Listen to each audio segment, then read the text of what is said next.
Hi, everyone. Welcome back to D20play. I'm Tom Christie. I'll be your host today, and I have with me Shawn Merwin. Shawn has a long record of freelance work, 20 plus years in the industry, and has started doing it full time here recently, and is a lead game designer with Ghostfire Gaming. Written a ton of stuff for organized play. Been a prior admin for organized play. Welcome, Shawn. Thank you. All right, so we're going to talk about DM advice for novice players and novice DMs. We're going to talk about Peril and Pinebrook, the new adventure that's out. We're going to talk about some news, what's going on in the D&D world in 2024, MCDM, Kickstarter, Shadow Dark stuff getting out there. So let's take a quick run through that, and then we'll dig into some stuff with Shawn. So we have the core rule books. These were posted. Post this, turn this volume down here. Okay, so these things were posted and then quickly brought down. So not positive if these dates are right. 5/21 for the core rule books. I bet it's just the player's handbook with the other books coming maybe after that, if it even is the player's handbook in 5/21. So we heard about that. Go ahead, Shawn. Well, what I've heard, and this isn't NDA or anything, what I've heard was that they were just copying and pasting content from other slides. So one of the other slides was, in fact, releasing at 5/21. Okay. So maybe they just left that on as they were, copying and pasting across the different slides to get the titles in. Yeah. Okay. The other one that is 5/21 is the Vecna Eve of Ruin. Yeah. And so that, I guess it's possible that could release before the player's handbook comes out. And then we have the making of D&D, and this is going to be pretty neat for historical aspects of it. And then the last one we have here is Quests from the Infinite Staircase, 7/16. So a lot of cool stuff coming. We have the MCDM Kickstarter, 3.5 million and still going.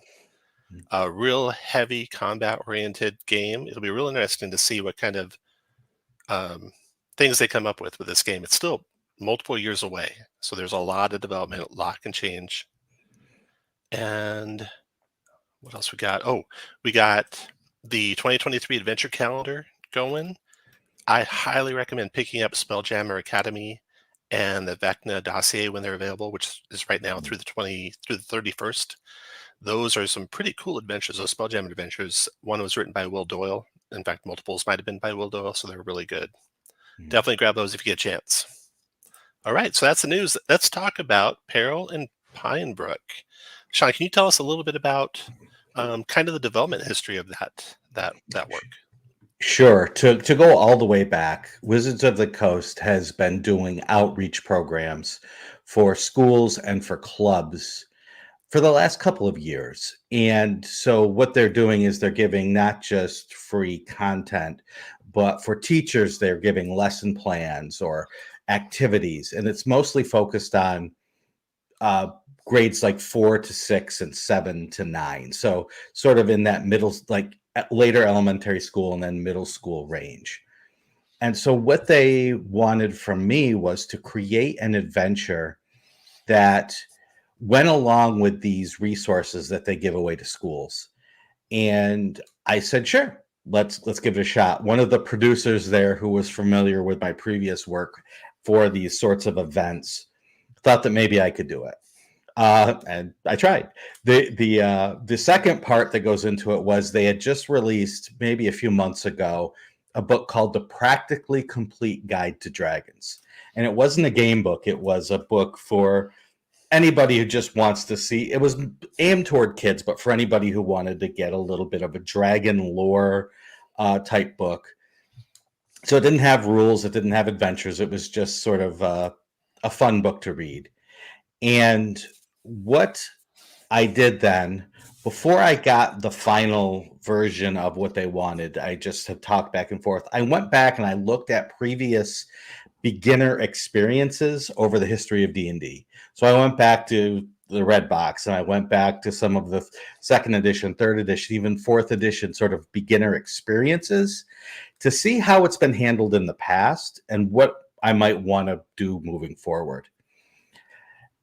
It was an interesting exercise. What I got from all of it, though, was even those beginner experiences did not really teach the game as well as they could.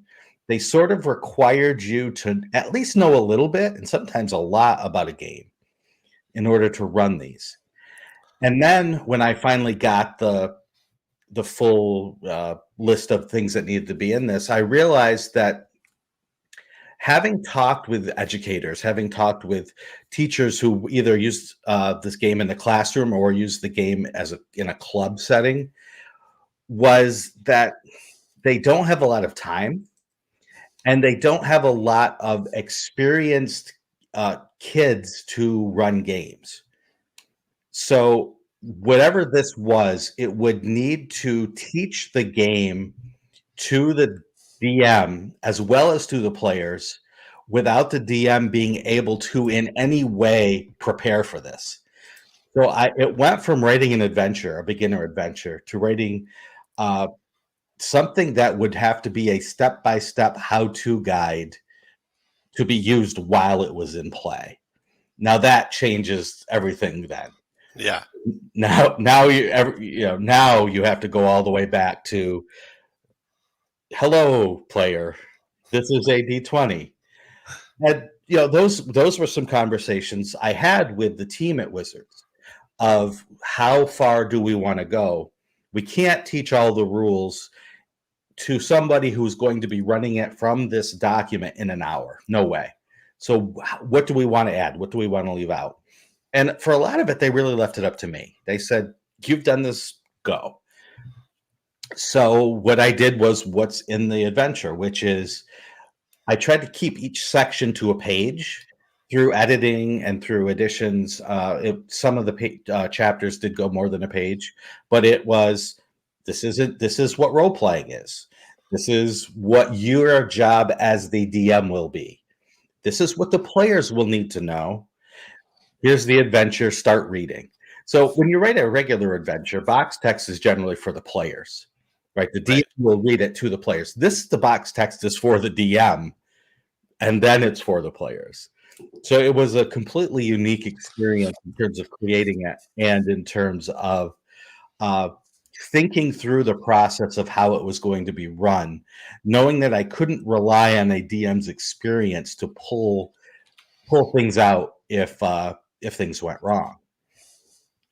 And that is one of the reasons why a big controversy right now seems to be, Wizards of the Coast is telling us that you can't kill characters. Right. Wizards of the Coast isn't telling you anything in this. I wrote this. So this DM advice that you're getting, this is Shawn's DM advice. This isn't Wizards of the Coast DM advice. So you have something to say about how this is ruining D&D, it's all me. Thank you. My pleasure.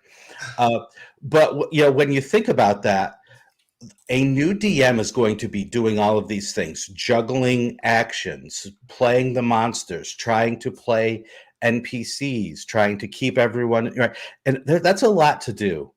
The one thing I didn't want them to have to do was, if a character died, how do you deal with that? That's just one more rough. I mean, I know DMs who've been playing or DMing for 20 years who have trouble with that. Right. So asking a brand new young DM running for other young players, asking them to deal with that at that time is just it's impossible. So we just said, if the character gets to 0 hit points, they fall unconscious and they wake up at the end of the encounter. Mm-hmm. There you go. That way, nobody has to sit and watch their friends play and they can't. Mm-hmm. Is our role-playing games a place where you can deal with those sorts of topics? Absolutely. I've run several games where there have been very dark, adult, death-driven themes. It's totally fine. Didn't have the time, didn't have the space to do it in this project with the audience for which it's intended. Yeah, let's take a look let me kind of walk through it a little bit and ask you some questions. You can fill me in from an experienced DM's point of view, looking at this, and then thinking back to when I was 9 years old. And oh, David's trying to message me here. Hopefully, he'll be on shortly.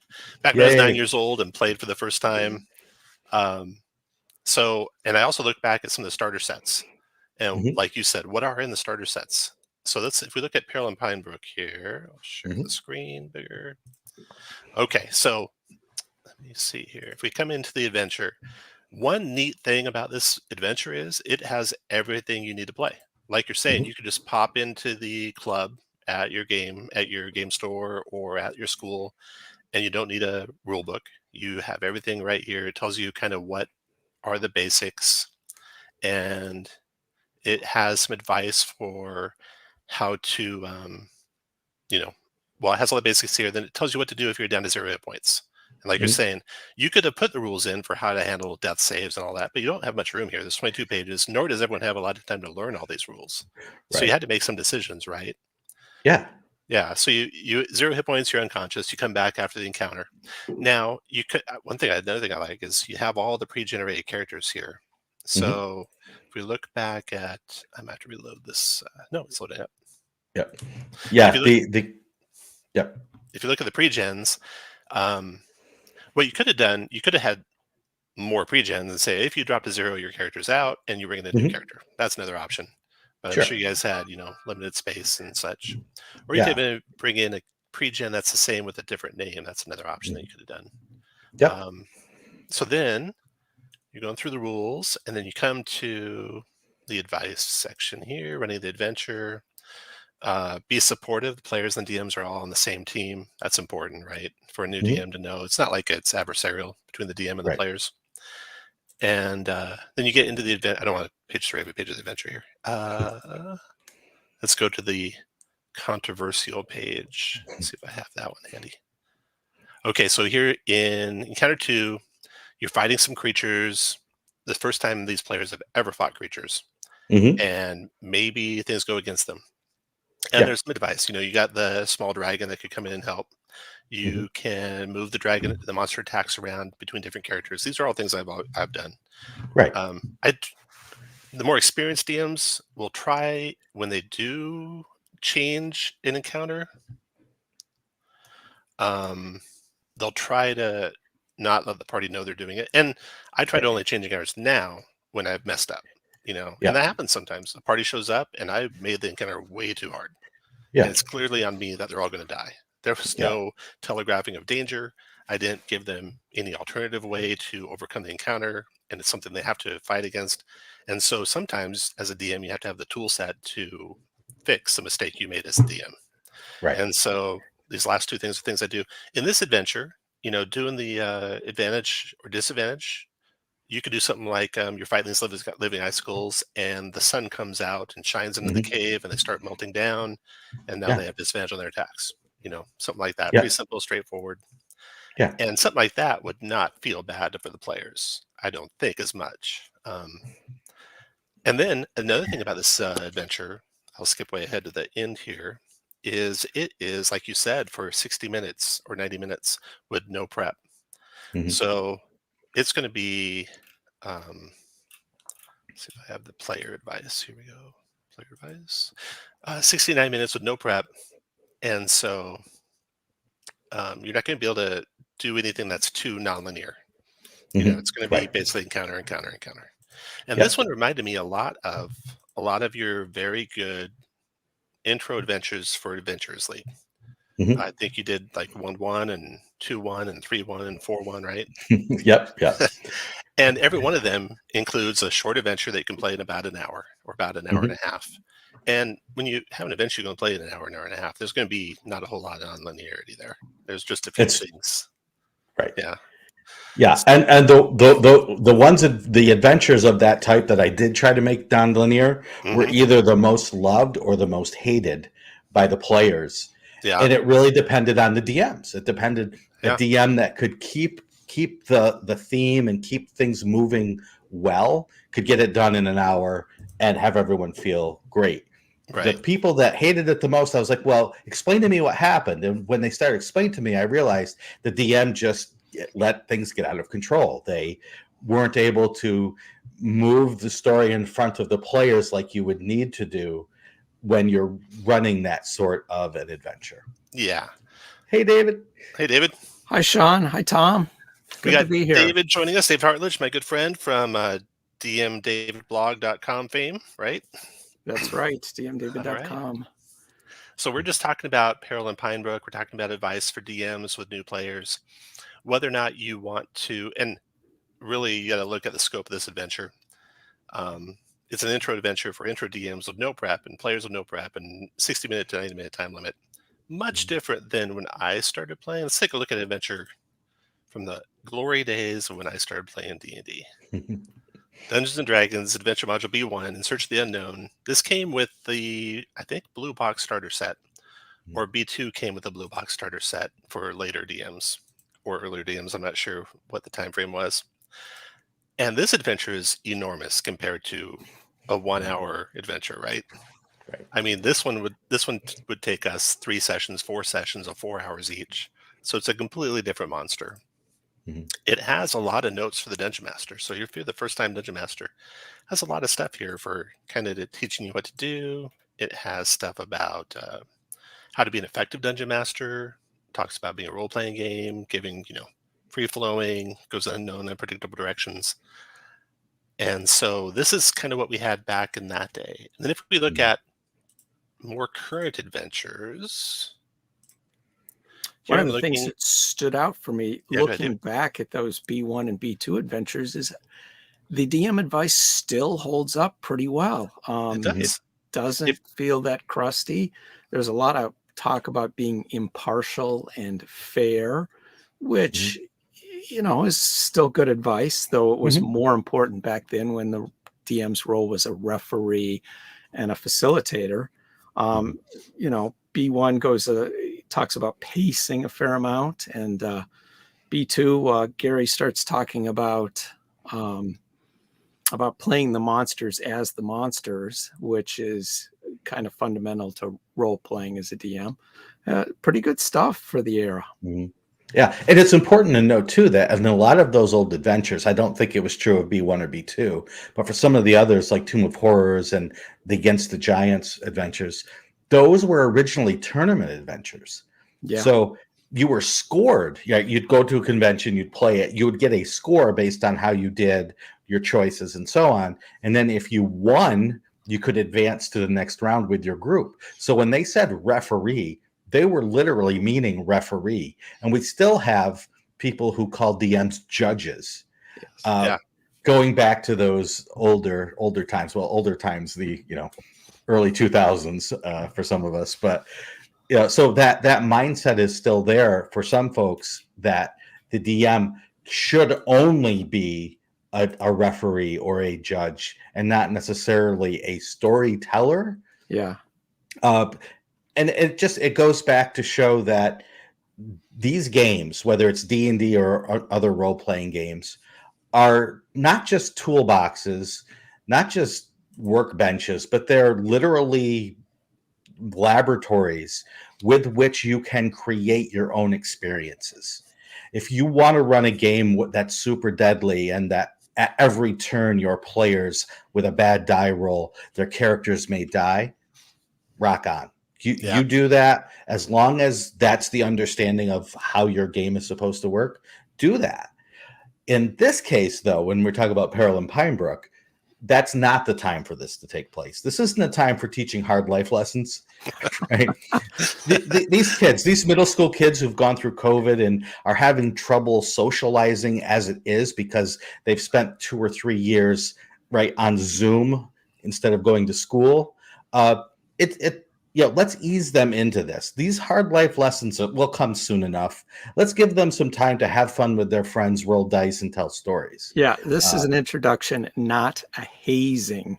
So yes. I know a lot of us were hazed when we entered D&D back in the day with dead characters and contemptuous older brothers and whatnot. But that's not the experience we're trying to recreate and in this introduction.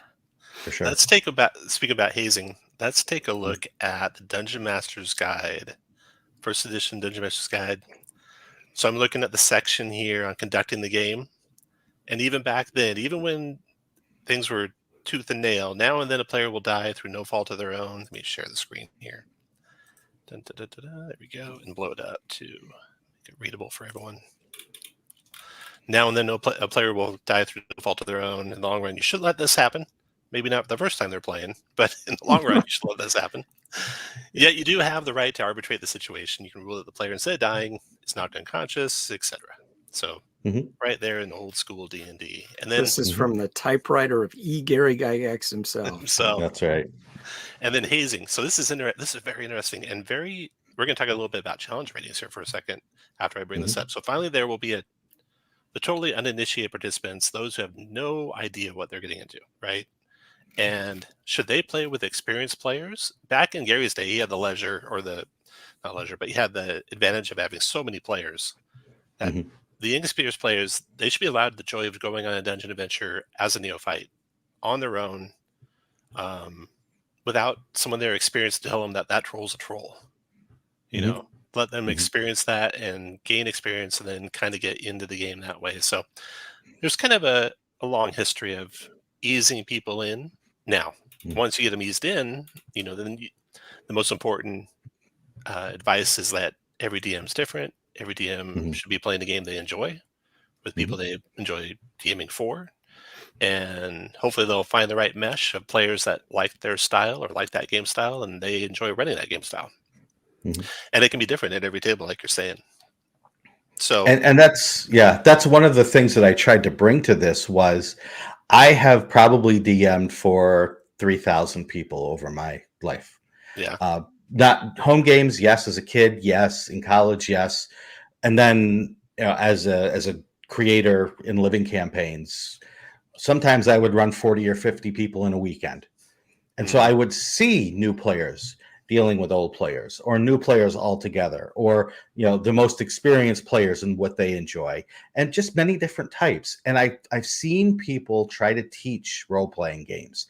I've seen them do it poorly, and I've seen them do it well. Sometimes I'm the one that's teaching poorly. Sometimes I'm the one that's teaching well. But I've learned those lessons of what do people immediately turn away from as a new player. And I try to take those things out of the game for now. Right? They'll learn about that when they get the next box set, when they go to the next step, when they buy their player's handbook. They'll get that. And it's important to understand the audience and make sure that we have a future of gaming ready to step in when we can no longer run or play. Right. I've got a story which ties in with the adventure you wrote of one of my worst days of DMing. I'm running Ale Adventure, Escape from Flan or something like that. It's the 1-1 Ale Adventure. And the party's going to a drop at a old warehouse. And we got some experienced players, I can tell, and maybe a couple of newbies. One of the newbies is playing a rogue, and she comes around the corner and does something and misses. And then one of the bandits there brings out a heavy crossbow. I roll the dice on the table. It's a crit. It's a 10 on the damage die. I roll the other die. It's a 10. Dead. Now, as an experienced player, I just pick up a new character and keep going. But she just shut down. And that was on me to know why, feel the table. I got brand new players, and they're here with other people, and I need to make sure that they're going to, enjoy themselves and have a good time, and I guess read the room. So it's important to read the room, I think, as a DM. And I learned a good lesson there. Yeah, and it doesn't have to, like, I've been in situations where there's new players, and then there's the one dude, right? The one dude is there to play, and everything that the characters do, he has to tell them they're wrong.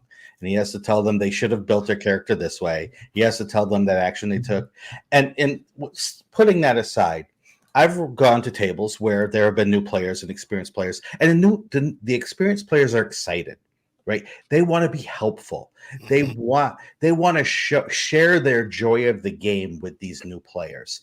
There's not an ounce of bad intent in them. but it's still overwhelming, right? It's still, you want to share how complex and wonderful and intricate this game can be. Some players aren't ready for that yet, right? Some players, they need to have that magical moment of rolling the die, hitting or missing, hearing the story told back to them, and let that be it. Let that wash over them.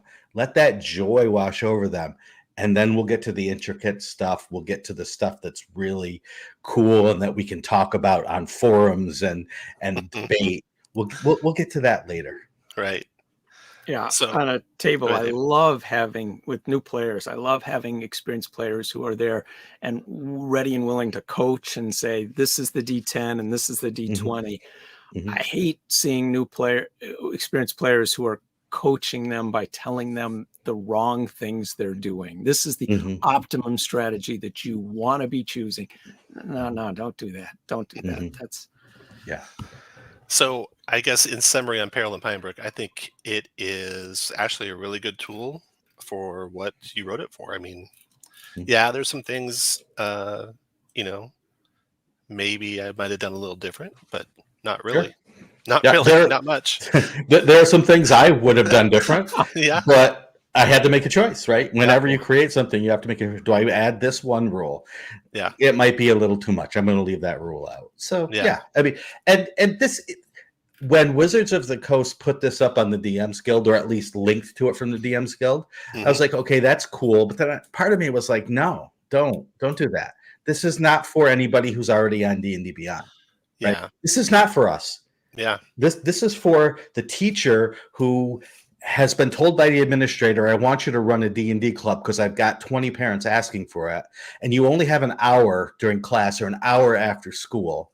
And the poor teacher who's never played D&D before is going, what do I do? I've got these activities, but the kids want to roll dice. They don't want to color in the beholder right now. What do I do? Well, you take this packet, you put it down in front of Johnny or June or whoever is the most precocious of your club, and let them just do it. Let them read it, let them play, and see how it goes.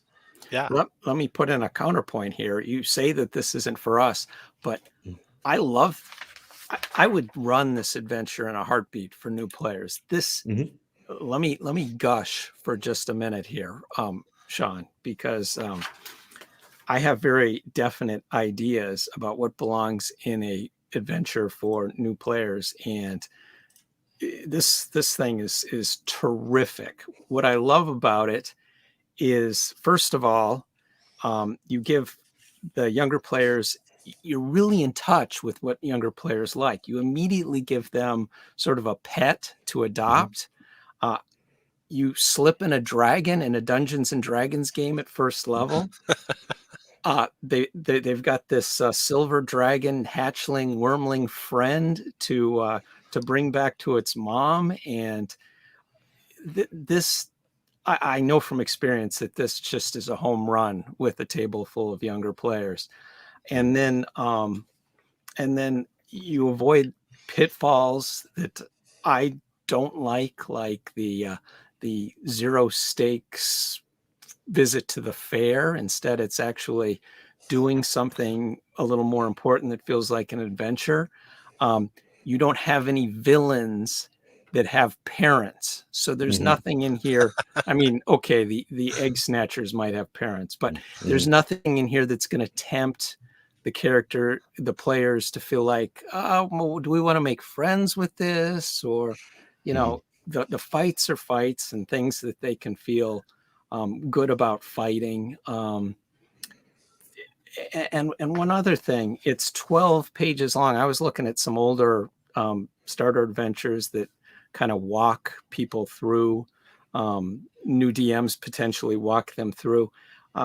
Some ones that were done 20 years ago by Jeff Grubb, they're 48 pages long. Okay, it's great. They're a bigger adventure. There's more discussion and everything. But you did this in 12 pages. All right, I'm going to tell you a secret that Shawn, and maybe not everybody knows. It is twice as hard to write something short than it is to write something long.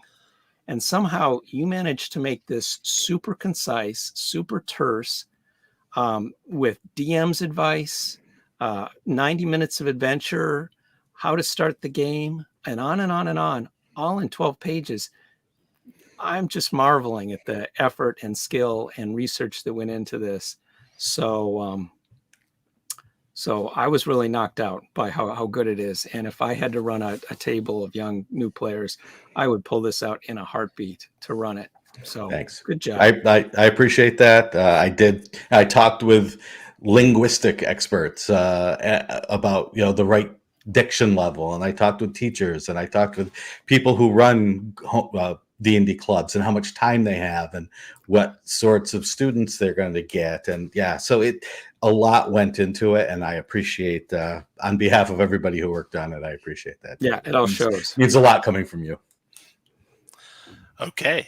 Let's look at, so now this pretty good intro adventure. We think this is good. Now you're getting into later adventures. What kind of advice would you give other DMs? What's good tools and strategies to help a newbie player get through an encounter that we haven't covered yet? Or even experienced players get through an encounter. Like I was saying before you got here, David, sometimes I'll set up an encounter that I just messed up on. It's twice as hard as it should be. The players through no fault of their own are going to die. What do I do to help them through it? One thing I do is I like to kind of get encounters going in phases, right? So if I have an encounter that I think, oh boy, all of this at once might be too hard, then I'll put in the first wave and then see how the party's doing and then bring in the second wave. And the other thing about that I kind of learned from you, David, too, is I can put the big bad guy in the second wave so he doesn't get killed by a Nova attack in the first round. And then, of course, you can have NPCs help. As an experienced DM, you should be looking ahead and telegraphing danger to the party, so the party can make the right decisions. And once you're in a fight and the party's made the wrong decisions to get into the fight, I don't like to take my foot off the gas as a DM. And as a player, I don't like it when the DM takes their foot off the gas either. I'd much rather TPK than feel like the DM just let me live. What are your guys' thoughts on that for experienced players? David, you can start. Well, I do like to have a plan B in my pocket for a situation where I think it could be deadly for the players, because the way 5th edition is set up, you're much more likely to have a TPK than you're actually likely to have one player die, because if one player's down, it's hard for them to actually finally die. But if it starts getting out of hand and everybody dies, then there's really no way to bounce back from that as a party. So I do like to have a plan B. And one of your recent adventures, you had a plan B in your pocket where we were taken captive, and you must have known that the encounter you had in the cards for us was potentially deadly, because you kept having the bad guy advise his minions to take them captive, them being us and our poor unfortunate players. So a plan B is always good. You say about taking your foot off the gas, but my preferred method of adjusting the difficulty of encounters, assuming that it's already all the cards are on the table and all the monsters are there, is sort of to adjust my level of skill in running the monsters and start forgetting those powers that they've got, and maybe skip over a legendary or two and all that kind of stuff. And I don't know, you probably notice if I were to do that, because you're a tactically minded, experienced DM, but I tend to doubt that most players would notice that kind of thing. They're just happy that they're making their way, and suddenly the tables seem to turn and things are getting easier. Sometimes I do that out of pure fatigue. Yes. I just forget stuff at round 10 of the combat. I'm forgetting to reroll recharge powers and stuff, and not because I'm trying to help the party. For sure. So it can be kind of camouflaged that way, like you're saying. That's a good idea. Yeah. Shawn, there are so many ways. The best way, and the way that I sort of talked about in that adventure, was what David said, was there's sort of a mathematical formula for the most technically powerful thing you can do, right? If each character is an XYZ factor, they can do a certain amount of damage and take a certain amount of damage, and you have the monsters. And so if you just sort of work around that formula, instead of hitting the same character with the same attacks over and over and over again, if you spread that damage out, you're still doing the same amount of damage, but you're not eliminating the character's ability to do the damage that will then get them out of trouble later.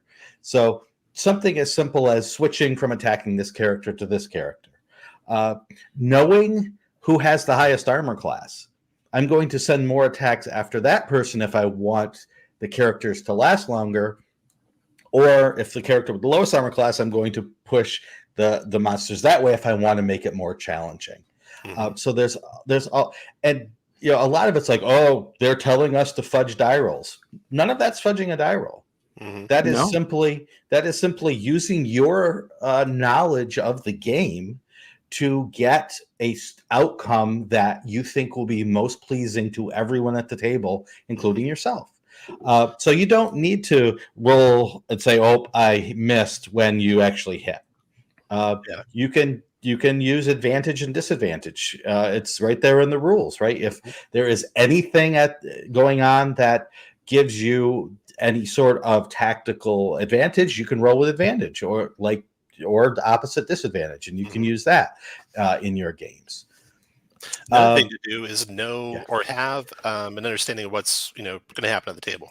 If everyone understands it's a deadly game, and you're going to roll up a new character every 3 or 4 adventures, then and they like that, then that's perfectly okay.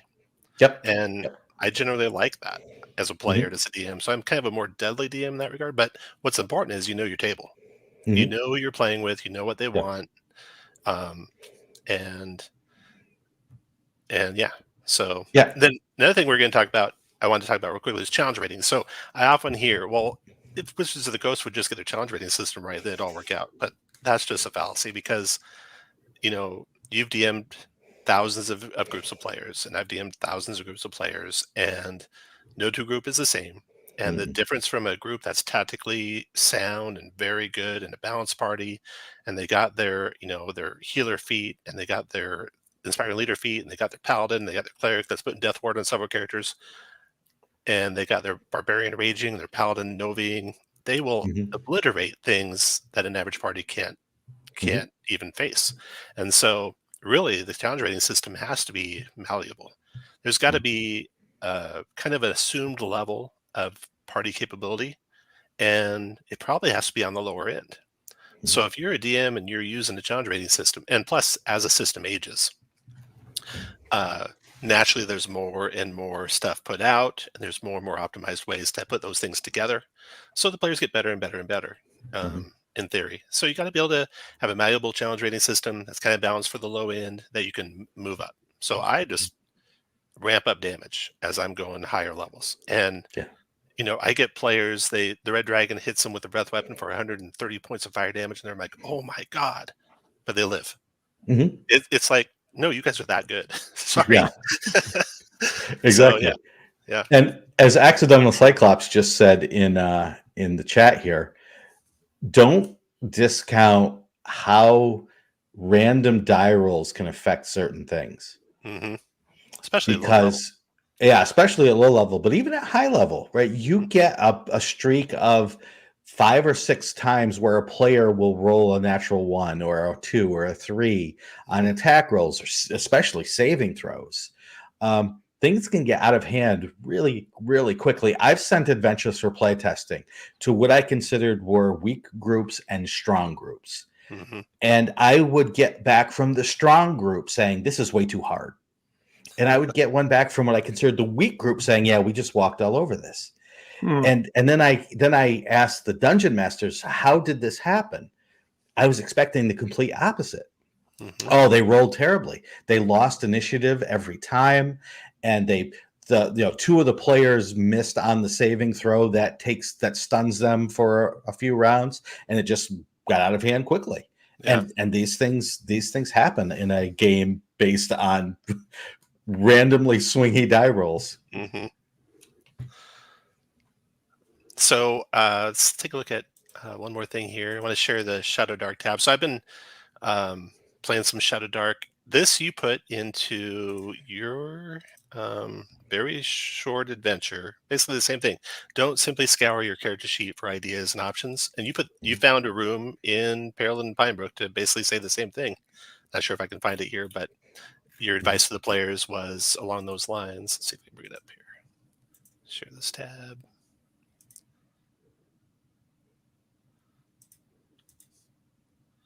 It's trying. It is a weighty PDF. How much did you fret, Shawn, over not putting character stats on these sheets? I fretted the tiniest bit because is it a part of the game? Yes, it's a huge part of the game. But in that experience I was talking about, where I watched or I tried to teach players about D&D, and an inordinate amount of time went into explaining what's strength, what's dexterity, what's wisdom, and what does it mean, to the point where sometimes I would sit and listen to a DM go for almost an hour describing all of that. Well, if you have an hour to teach the game and play the game and wrap things up, trying to do that for an hour is not going to be the draw to new players that some people think it might be. So that was one of the first things that I wanted to jettison when creating those characters.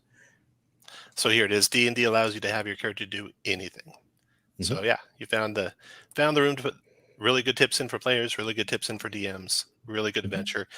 Felt much like any of those intro adventures. I'm going to run it sometime soon and just see how it goes. I'm sure it'll be a lot of fun. Maybe do a tips video of it. Nice. So any last words, Shawn? We're going to be signing off here and doing Lost Caverns of Sochcamp. Is what we're doing tonight. So no, I just, if you do run it, let me know how it goes. Yeah, definitely will. Let me know if it works well, what might have been missing, what might have been too much for new players to sort of grab onto as they tried to do this. So yeah, it's like everything else. It's an experience, and the players and the DM have as much say in the experience as the people that create the game or create the adventure. So, and David, any last words? No. You ready for Sochcamp? Piece of work. Yeah, ready as I'll ever be. All right. I've never played it, so I'm excited. You've never played it? Wow. No, never run. I played it in 83, I think, when it came out shortly after I was about 13 years old.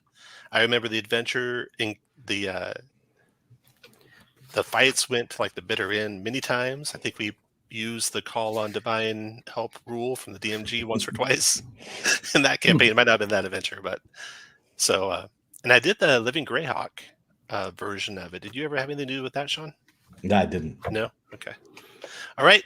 Well, thank you everyone for being on. Thanks for all the questions in the chat. And we'll see you guys next Tuesday. Bye, everyone. Thanks, folks. Thank you.